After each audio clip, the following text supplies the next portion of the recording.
July 28, 1943. Horsham St. Faith Airfield, England.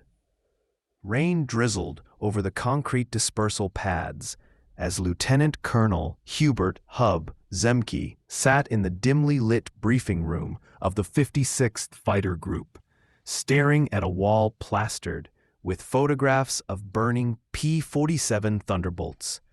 Each image represented a dead pilot, a failed mission, and a tactical doctrine in crisis. In just 3 months of combat operations, from April to July 1943, the 56th had lost 23 aircraft while claiming only 11 confirmed German kills. The math was not just unfavorable, it was unsustainable. Morale was fraying. Confidence in the Thunderbolt, a massive 13,500-pound fighter powered by a 2,000-horsepower Pratt & Whitney R2800 engine, was evaporating. Across the English Channel, Luftwaffe pilots had taken to mocking the P-47 as Indiana, a derisive nickname implying a clumsy, overweight American tourist pretending to be a warrior. To them, the Thunderbolt was a joke. Too heavy, too slow to climb, too unmaneuverable. To survive against the sleek Focke-Wulf FW-190 or the agile Messerschmitt Bf-109, and for the first 90 days of combat, they were right. But Zemke refused to accept that the P-47 was a bad aircraft. He suspected the problem wasn't the machine, it was the method. American pilots, trained in the dogfighting traditions of World War I and the Spanish Civil War, were trying to turn with German fighters at low and medium altitudes. They were climbing into the Bf-109's domain. They were engaging in horizontal turning contests where the FW-190's superior roll rate and tighter turning radius dominated. In doing so, they were ignoring the P-47's one overwhelming advantage: its ability to dive faster and harder than any fighter in the sky. What happened over the next 48 hours would not only save the P-47 program from cancellation, it would revolutionize aerial combat, shatter Luftwaffe confidence, and lay the tactical foundation for Allied air supremacy over Europe. By late July 1943, the U.S. 8th Air Force faced a strategic emergency. The P-47 Thunderbolt, designed as a high-altitude escort fighter to protect B-17 and B-24 bombers deep into Germany, was failing in its primary mission. Between April 8th and July 28th, the 3 P-47 groups in England, 56th, 78th, and 352nd, had flown 87 escort missions. The results were grim: 38 P-47s destroyed, 24 German fighters confirmed. The kill ratio was effectively negative. Worse, bomber losses remained high. Without effective fighter escort, daylight precision bombing, the cornerstone of American air strategy, was becoming a suicide mission. The root cause was doctrinal. Since the 1920s, U.S. fighter pilots had been taught that air combat was won through maneuverability, marksmanship, and individual courage. Dogfighting was seen as the ultimate test of a pilot's skill, but the P-47 was not built for dogfighting. With its thick wing, heavy armor, and 8.50 caliber machine guns, it was an energy fighter, designed to dominate through speed, dive performance, and structural strength, not turning radius. Lieutenant Robert S. Johnson, a rising ace in the 56th 61st Squadron, had been shot down twice by July 1943. After his second near-fatal encounter on July 26th, a harrowing duel with an FW-190 over the North Sea, he told his squadron commander, "Sir, every time I've survived, it's because I dove away. The P-47 falls like a stone with an engine. The Germans can't catch me in a dive. Captain Walker, Bud Mahurin, another veteran pilot and meticulous analyst that spent weeks studying gun camera footage from every P-47 engagement. His findings were stark. P-47s that engaged in horizontal maneuvering below 20,000 feet suffered a 40% loss rate. P-47s that executed high-speed diving attacks from altitude had a loss rate under 5% and accounted for 80% of all victories. Yet this data contradicted deeply ingrained cultural norms in the fighter-pilot ethos of 1943. Diving away from a fight was seen as cowardice. To disengage was to admit weakness. The idea of hit-and-run tactics, attacking from altitude, firing and extending without turning, was dismissed as dishonorable, even un-American. On the morning of July 28th, Zemke called an emergency meeting. The stakes had just risen. Major General William Billy Kepner, commander of 8th Fighter Command, arrived from London with grim news. Colonel, the P-47 program is under review. General Arnold is receiving reports that the Thunderbolt is unsuitable for escort duty. You have 6 weeks to demonstrate effectiveness, or the decision will be made for you. Mahurin unrolled a large chart covered in combat diagrams. I've analyzed every P-47 engagement since April. Every loss occurred in horizontal maneuvering below 20,000 feet. Every victory came from a dive. The P-47 isn't a turning fighter. It's a diving predator. He pointed to performance data. The FW-190 entered compressibility, a condition where control surfaces lock due to shock waves at 450 miles per hour. The P-47, with its reinforced airframe and laminar flow wing, could safely exceed 550 miles per hour in a dive. That 100 miles per hour speed advantage meant German pilots had less than 5 seconds to react before the Thunderbolt flashed through their formation. Kepner, a veteran of the First World War and a traditionalist, was skeptical. What you're describing is hit-and-run tactics. We've always considered them dishonorable. Mahurin's reply was blunt. Sir, honor doesn't matter if you're dead. The P-47 weighs 13,500 pounds. If we fight their fight, we lose. If we impose our fight on them, they can't compete. Zemke made his decision.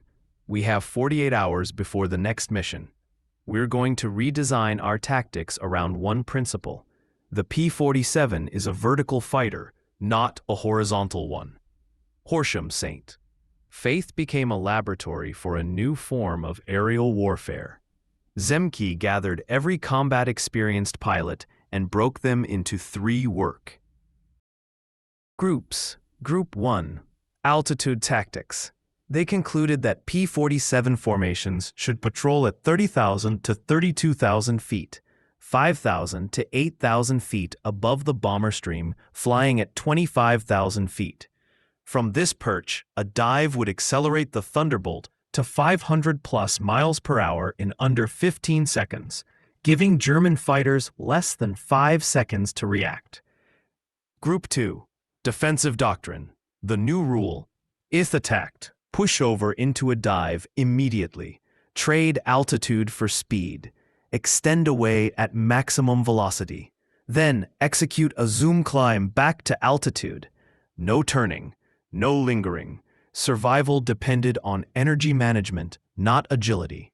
Group 3, Offensive Patterns.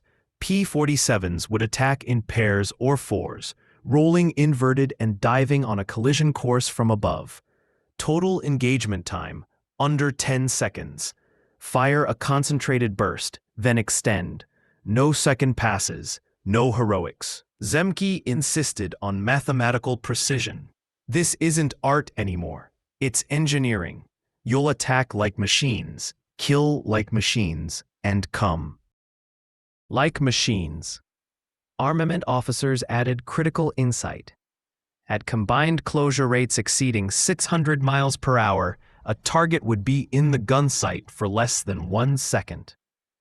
But with 850 caliber Brownings firing 6,000 rounds per minute, 100 bullets would pass through that kill zone. German fighters wouldn't just be damaged, they would disintegrate. On July 29th, Zemke took 6 pilots on a practice mission over the North Sea. RAF Spitfire Mark IX squadrons agreed to simulate German fighters. The P-47s climbed to 32,000 feet, then rolled inverted and dove. The Spitfires, among the most maneuverable fighters in the world, saw 6 Thunderbolts screaming down like meteors. They never got a firing solution. The P-47s flashed past at over 500 miles per hour, pulled into vertical zoom climbs, and were back at altitude in 90 seconds. The Spitfire leader radioed, "Bloody hell, Hub. If German fighters face that, they won't have a prayer." That evening, Zemke briefed all 3 squadrons of the 56th Fighter. "Tomorrow, we're going to fight in a way no one has fought since 1918. You will not dogfight. You will attack from altitude, kill with speed, and extend away immediately. This is not about courage. It's about physics." July 30th, 1943, dawned clear and cold, a perfect day for a maximum effort strike against the Focke-Wulf factory at Kassel, Germany. At 0830 hours, 48 P-47s of the 56th Fighter Group roared down the runway at Horsham St. Faith. They climbed steadily, 28,000 feet, 30,000 feet, 32,000 feet, while below them, waves of B-17s flew at 25,000 feet. At 10:15, the radio crackled.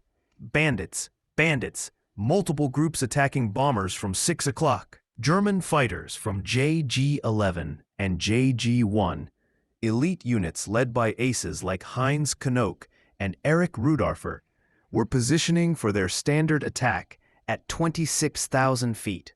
They were confident. They had shredded American formations before. What they didn't know was that 48 Thunderbolts were 6,000 feet above them, invisible, undetected, perfectly positioned. Zemke's voice cut through the static. "Execute now." 48 P-47s rolled inverted and plunged into near-vertical dives. In 15 seconds, they accelerated to 500 miles per hour. The first indication the Germans had was sound, a roaring thunder unlike anything they'd heard. Then came the tracers, streams of 50 caliber fire erupting from the sky. The lead FW-190 exploded so violently that pilots a mile away saw the flash. Zemke's P-47 flashed through the German formation at over 500 miles per hour. Too fast to track, too fast to evade. A Bf-109 simply ceased to exist, shredded by a 2-second burst. The entire first attack lasted 12 seconds. 8 German fighters destroyed, 3 critically damaged. Not one P-47 hit. At 20,000 feet, the Thunderbolts pulled into steep climbing turns, trading speed for altitude. Within 45 seconds, Zemke's flight was back at 28,000 feet, repositioning for a second pass.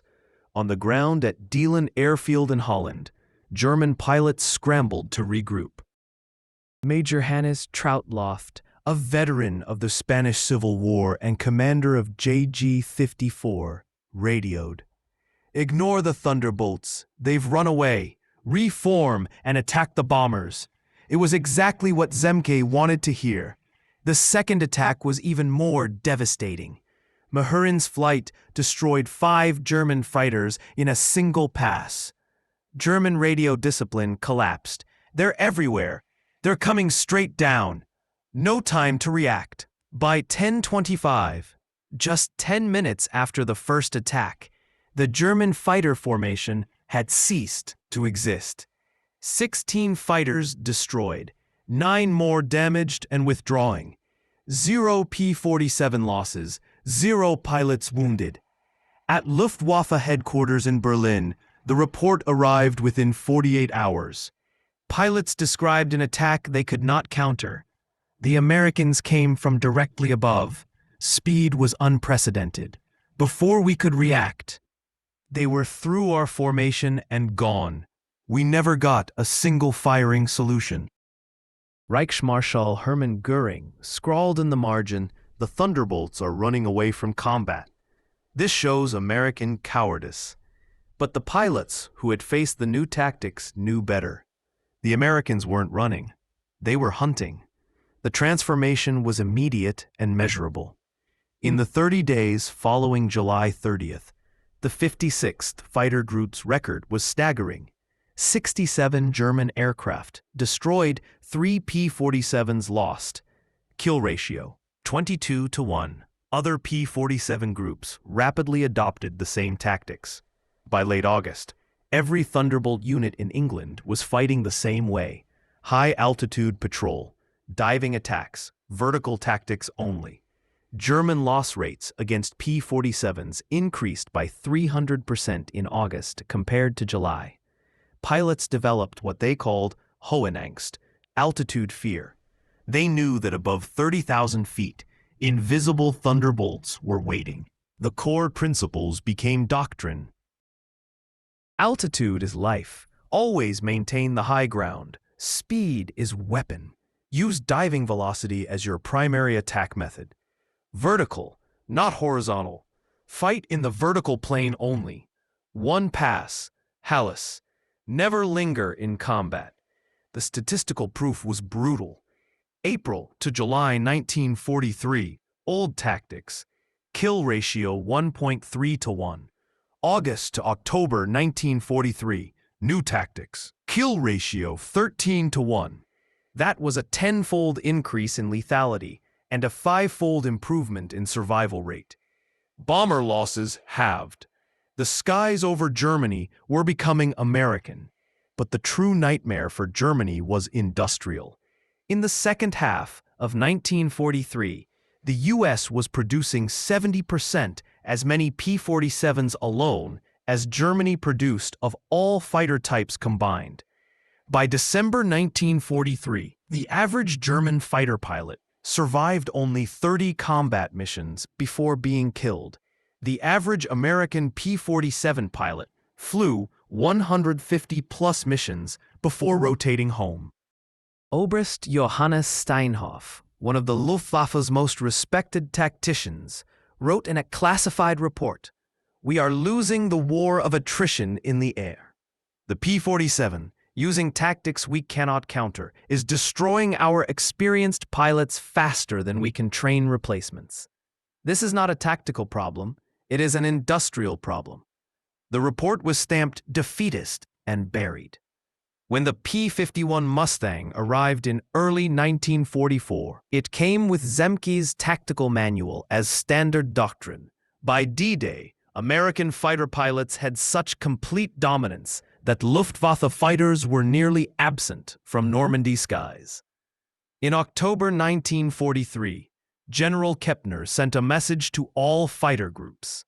A weapon is only as good as the tactics used to employ it. By August 1944, American intelligence intercepted a Luftwaffe training directive. Engagement with P-47 Thunderbolts is forbidden except under direct orders. It was an admission of defeat. The 3 men who spent 48 hours reinventing fighter combat all survived the war. Afterward, German General Adolf Galland, inspector of fighters for the Luftwaffe, was asked which Allied fighter he feared most. His answer was telling. The Thunderbolt, flown correctly, was the most dangerous. They built an aircraft we initially considered inferior, then developed tactics that made it superior. Steinhoff was more blunt.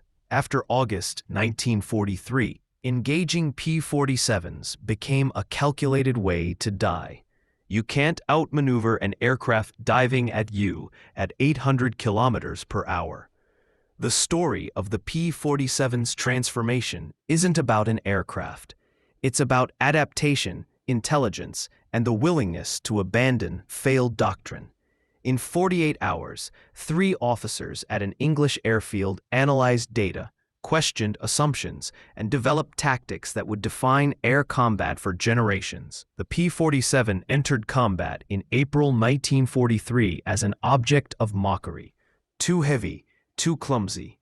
By September 1943, it was the Luftwaffe's nightmare. Unstoppable in the dive, devastating in firepower, immune to the tactics that had worked against every other Allied fighter. The transformation took 48 hours to conceptualize, 30 days to prove, and 18 months to dominate the skies. The lesson transcends World War II. Superior technology means nothing without superior tactics, and sometimes the greatest victories come not from building better weapons, but from learning to use the weapons you have more intelligently than your enemy. In July 1943, German pilots laughed at the ungainly American fighters. By May 1945, there were no German pilots left to laugh. The thunder had spoken, and the sky belonged to those who had learned that the secret of the Thunderbolt wasn't turning, it was falling. In the end, victory in the skies over Europe was not won by the fastest turn or the boldest pilot, but by those who understood that warfare evolves not through tradition, but through truth. The men of the 56th Fighter Group did not set out to rewrite the rules of aerial combat. They simply refused to die for a doctrine that ignored physics, performance, and data. In 48 hours, they traded pride for pragmatism, dogma for dive angles, and honor for survival. And in doing so, they unlocked the true nature of the machine they flew. The P-47 Thunderbolt was never meant to dance with the FW-190. It was built to fall like judgment from the heavens, fast, relentless, and final. The Luftwaffe never recovered, not because their pilots lacked skill, but because they were trapped in a system that punished adaptation and rewarded conformity.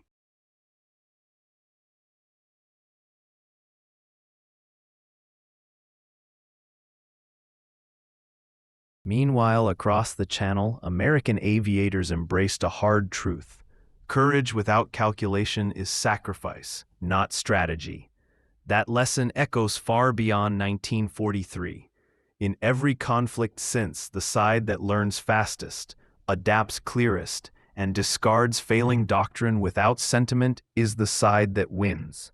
The Thunderbolt's legacy is not just in the bombers it protected, or the fighters it destroyed. It is in the quiet discipline of pilots who chose to dive when others would have turned, and in doing so, claimed the sky for those who followed.